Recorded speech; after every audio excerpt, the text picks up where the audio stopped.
কিছু স্বার্থান্বেষী মহল সেনাবাহিনীকে নিয়ে মিথ্যা, বানোয়াট ও উদ্দেশ্য প্রণোদিত অপপ্রচার চালাচ্ছে, এমন মন্তব্য করেছেন সদর দপ্তরের army training and doctrine command lieutenant general Mainur Rahman. বুধবার সংবাদ সম্মেলনে বাহিনীটি জানায়, এবার নির্বাচনে ৯০,০০০ থেকে ১ লাখ সেনা সদস্য নিয়োজিত থাকবে। এছাড়া বাহিনীটি বলছে, যে কোনো সময় যে কোনো পরিস্থিতি নিয়ন্ত্রণে সব সময় প্রস্তুত তারা। শুভ অপরাহ্ন। নির্বাচন হলে দেশে স্থিতিশীলতা আসবে এবং আইন শৃঙ্খলা পরিস্থিতি স্বাভাবিক হবে বলে মনে করছে সেনাবাহিনী।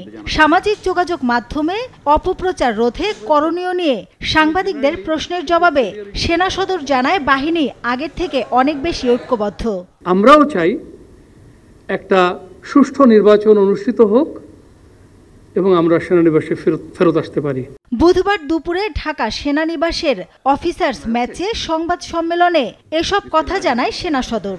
নির্বাচন অবাধ, সুষ্ঠু ও নিরপেক্ষ করার জন্য ইসির পরিপত্র অনুযায়ী দায়িত্ব পালন করবে সেনাবাহিনী। লুট হওয়া ৮১ ভাগ অস্ত্র উদ্ধার হয়েছে জানিয়ে বাহিনীটি বলছে, সীমান্ত দিয়ে অস্ত্র প্রবেশ রোধে অভিযান জোরদার করা হবে।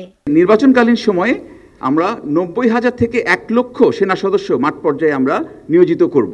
একটি সুষ্ঠু এবং অবাধ নিরপেক্ষ নির্বাচনের জন্য নির্বাচন কমিশনকে সকল ধরনের সহায়তা দিতে সর্বদা প্রস্তুত থাকবে। যেখান থেকে ঢাকামুখী অস্ত্রের চালান ধরা পড়েছে, এটা অবশ্যই আমাদেরকে কনসার্ন করা উচিত।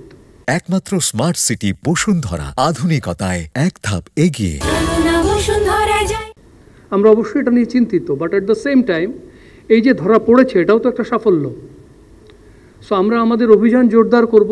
সেনা সদর আরও জানায়, কিছু স্বার্থান্বেষী মহল সেনাবাহিনীর নেতৃত্বকে প্রশ্নবিদ্ধ করতে মিথ্যা, বানোয়াট ও অপপ্রচার চালাচ্ছে সোশ্যাল মিডিয়ায়। সেনাবাহিনীর নেতৃত্বকে প্রশ্নবিদ্ধ করার জন্য মিথ্যা, বানোয়াট এবং উদ্দেশ্য প্রণোদিতভাবে অপপ্রচার চালাচ্ছে। এটা দুঃখজনক। আমি আপনাদেরকে নিশ্চিত করতে চাই যে সেনাবাহিনীর প্রতিটি সদস্য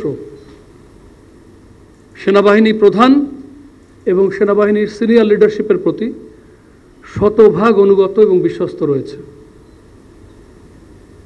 আগের যে কোনো সময়ের তুলনায় সেনাবাহিনী এখন আরও বেশি ঐক্যবদ্ধ। অন্যদিকে গুমের অভিযোগে গ্রেফতার সেনা কর্মকর্তাদের বিষয়ে বাহিনীটি জানায়, সেনা ও আইসিটি দুটি স্পেশাল অ্যাক্ট, দুটি আইনকে মুখোমুখি করা ঠিক হবে না।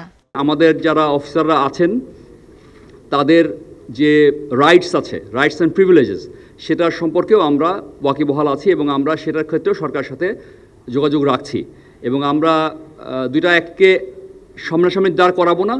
সরকার যেটাকে ভালো মনে করে সেভাবেই যেন এটা এগিয়ে যায়, সেভাবেই আমরা এগিয়ে যাচ্ছি। আমরা প্রস্তুত আছি।